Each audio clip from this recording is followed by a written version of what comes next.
Hi there, ladies and gentlemen of the SoundFlow community. Kitch here again. In this video, I'm going to walk you through how to create an if-else statement. So let's head over to SoundFlow and see how we do that. So in SoundFlow, I have in my default package, I've created a script and I've called it if-else statement. So the first thing that I want to do is I want to create a variable. So to do that, I write var, then space. Then let's create a variable with the name of first name. And you'll notice I put it in camel case, which is standard for writing variable names in JavaScript. So now we write equals, and then we assign a value to it. And let's do that by typing Kitch and then colon. So now when we log out the value of the variable first name, and run the command, it's going to log my name in the top right hand corner of the screen here. So now let's use this variable in an if statement. So if we write if, and then we create brackets, and inside these brackets we're going to put a condition that will either return true or false. And we can use different ways of working out whether the condition is true or false using conditional operators. And I've got a list of conditional operators here. So if I look down here, I've got equal to, which is 2 equal signs, of equal value and equal type, which is 3 equal signs, and so on. You can see these below. So in this example, let's use the equal value and equal type. So we'll head back here to SoundFlow, and let's write if the first name, the variable first name, is equal in value and type to Kitch, then we want to perform an action. So if we do that, then we do an open curly bracket, press return, and then in the next line, we're going to type in log, and we'll log the words hi Kitch.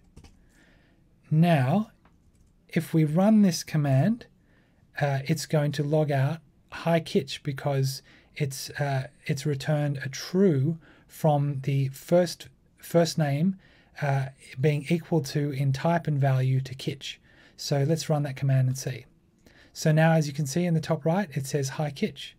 So now what we need to do is in a situation where it returns false. So say I changed this the first name variable to Sam. So now if I run this command, you'll notice nothing happens. Nothing at all. So we need to create an else part of the if-else statement.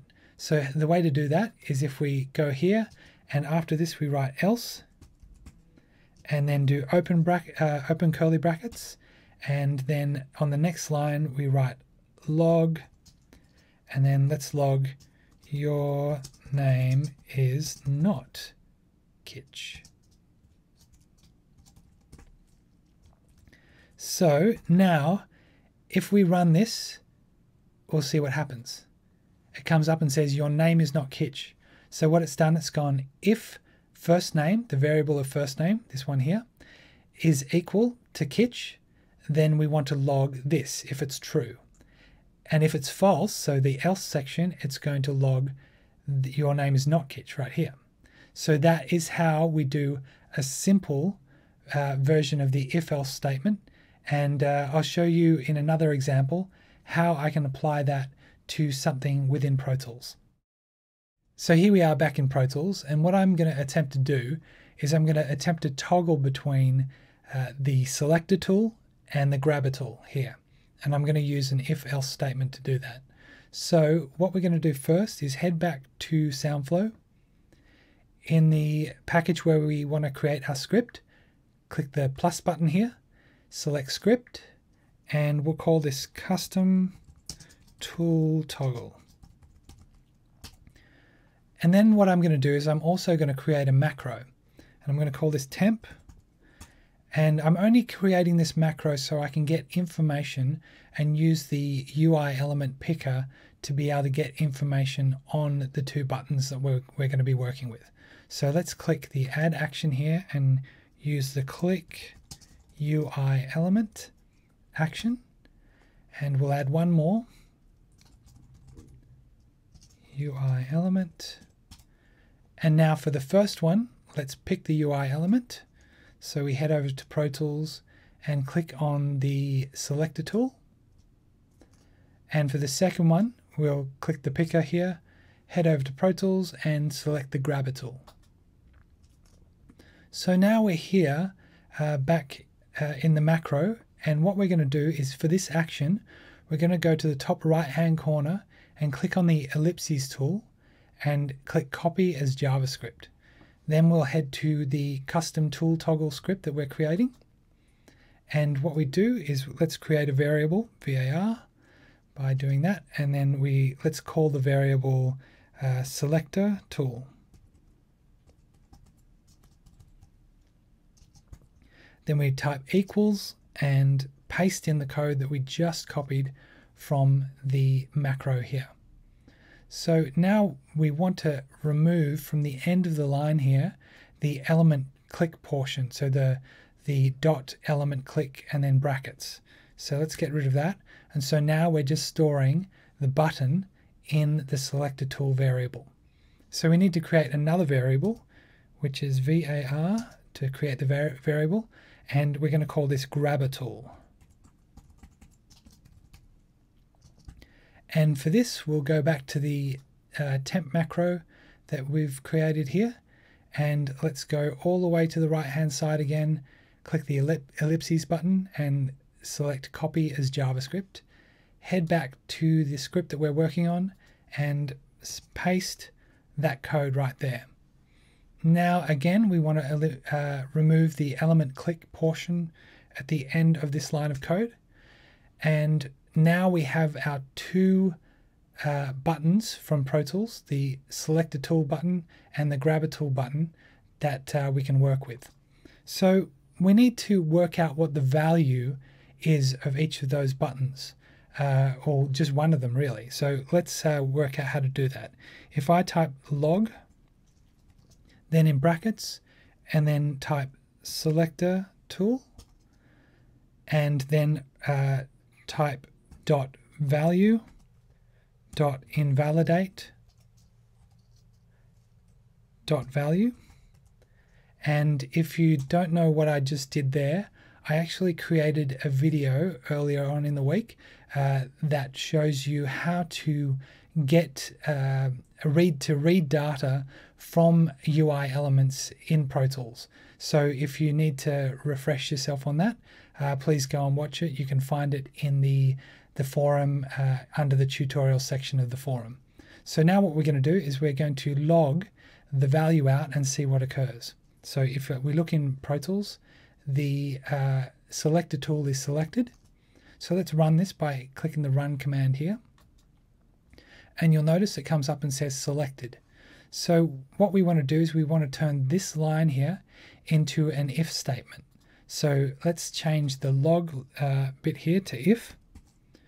And now we've got a condition in here which we need to make a condition. So we'll use the conditional operator equals to match the type of and the value of, and let's write selected.